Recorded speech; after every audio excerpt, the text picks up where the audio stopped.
Oke.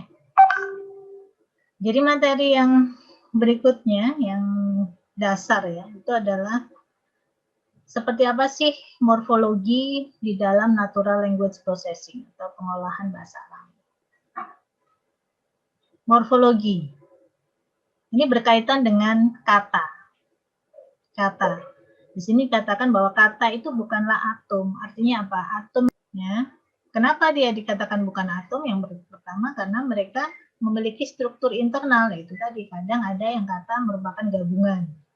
Kata itu dibangun dari unsur-unsur yang bermakna minimal yang disebut dengan morfem. Nah, kemudian di sini diberikan contoh dalam bahasa Inggris ini. Jadi contohnya kata misunderstandings. Misunderstandings, ada S-nya ya.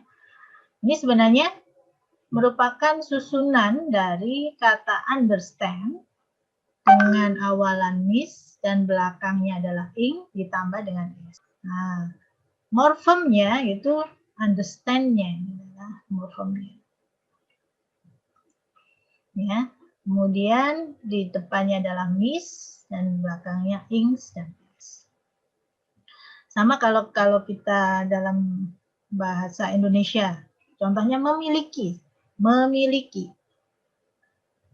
Maka yang menjadi morfemnya itu adalah milik, di mana dia menggunakan awalan me dan akhiran i, kan gitu ya.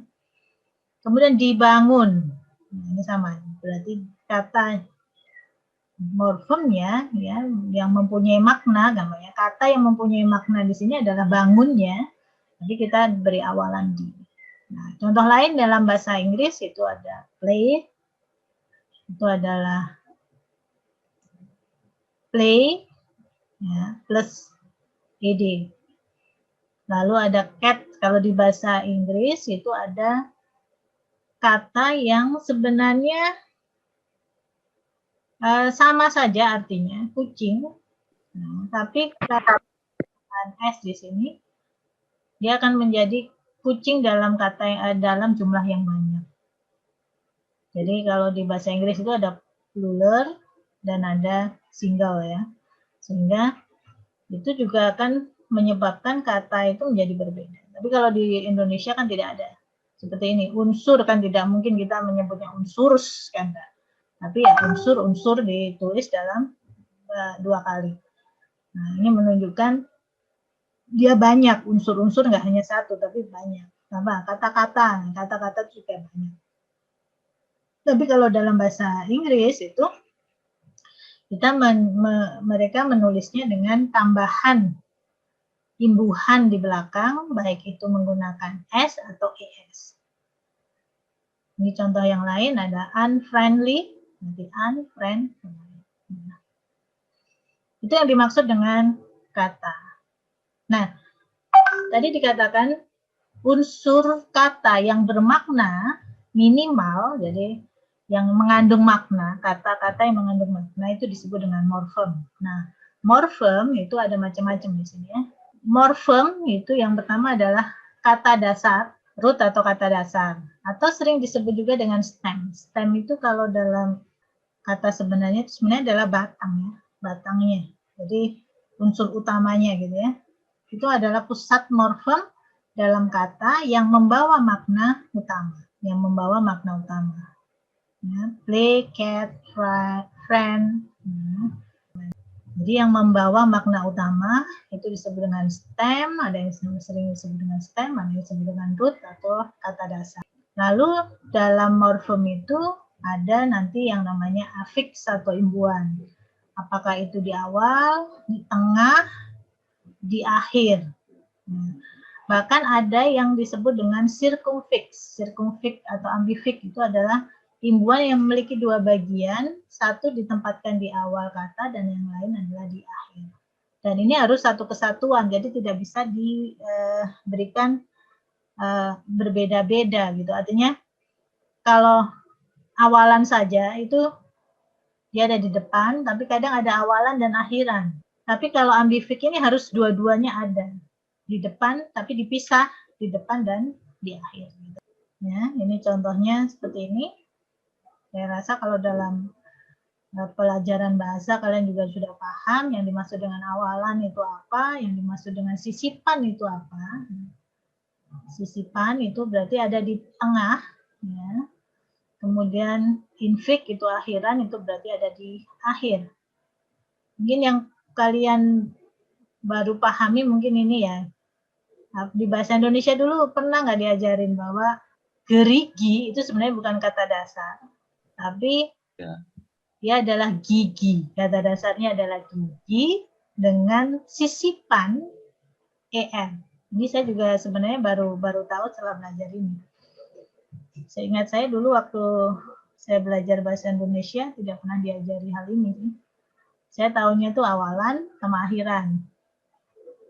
Nah, ternyata di bahasa Indonesia itu sebenarnya mengenal sisipan. Contohnya adalah er, el, dan em. Nah, contohnya gemetar itu kata dasarnya adalah getar dengan imbuhan atau sisipan di tengah yaitu em, sehingga menjadi gemetar. Kemudian telapak itu sebenarnya adalah bukan kata dasar, tapi kata dasarnya adalah tapak. Sama dengan gerigi tadi, itu gerigi bukan kata dasar, tapi kata dasarnya adalah gigi dengan imbuhan em. Begitu? Mungkin ada pertanyaan dulu. Ini yang dimaksud dengan morfem, itu ada dua unsur ya di dalamnya, yaitu kata dasar atau stem yang disebut dengan root atau stem. Contohnya ini tadi, kalau di sini tadi ya gigi, tapak, getar. Gitu. Kemudian ada yang disebut dengan imbuhan atau selain morfologi yang menggunakan gabungan dari morfem seperti ini tadi, ya, ada juga jenis morfologi yang tidak merupakan rangkaian, tapi karena adanya perubahan. Nah, ini kalau yang di bahasa Indonesia saya belum menemukan apakah ada morfologi non rangkaian di dalam bahasa Indonesia. Tapi kalau di bahasa Inggris itu ada yang disebut dengan umlaut. Umlaut itu adalah perubahan suara di mana vokal diucapkan seperti semivokal. Contohnya di sini ada foot, feet, tooth jadi tooth, banyak teeth jadi banyak. Nah, jadi ini seolah-olah ada perubahan suara ya. Jadi sebenarnya artinya sebenarnya sama. Foot, feet, tooth, teeth. Nah, banyak. Kalau di bahasa Indonesia saya belum menemukan sih, saya sudah mencari karena saya juga tidak pakar bahasa, jadi saya juga kurang paham seperti apa kalau di bahasa Indonesia. Kemudian ada yang disebut dengan upload. Upload itu adalah proses di mana bentuk sebuah kata terbentuk dengan mengubah vokal dasarnya.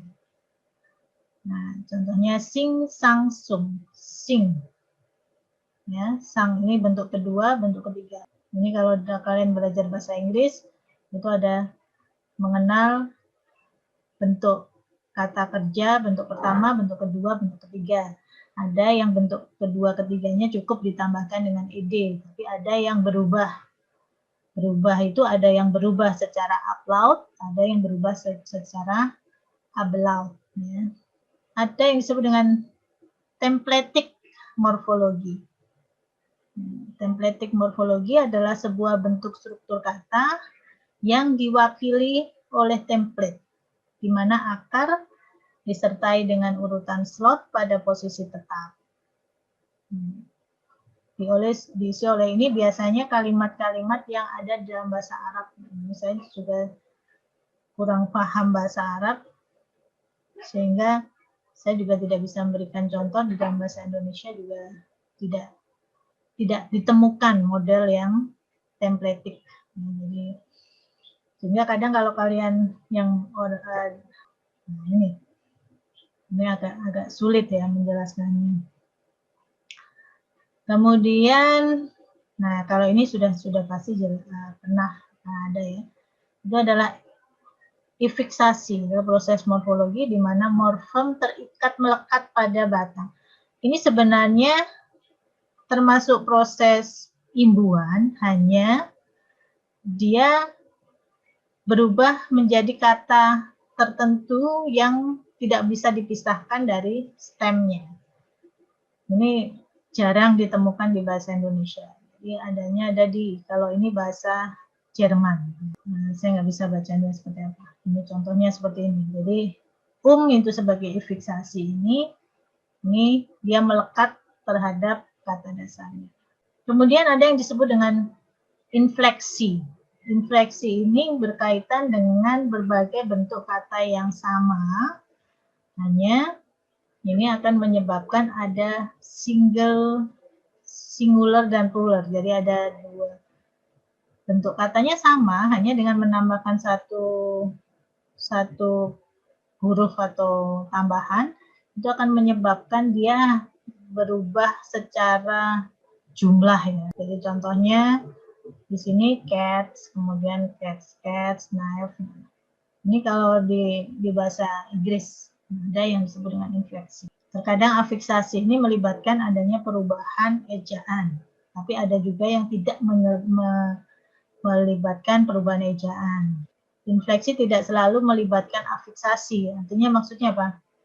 Contohnya ini, mouse. Mice ini kan bukan mouse ditambah s, nanti hasilnya berubah jadi mouses, tidak. Tapi ternyata pluralnya itu adalah kalimat yang berbeda lagi, mice. Ini yang disebut dengan infleksi. Jadi agak berbeda dengan afiksasi tadi, agak berbeda dengan tambahan afiksasi. Jadi kalau imbuhan atau afiksasi itu adalah benar-benar ada unsur yang ditambahkan di dalam kata dasar. Tapi kalau infleksi ini bisa akibat adanya tambahan kata dasar terhadap kata dasar, tapi ada juga yang tidak. Nah, kalau di bahasa Indonesia saya juga belum menemukan ada tidak proses infleksi di dalam kata di dalam bahasa Indonesia. Oke.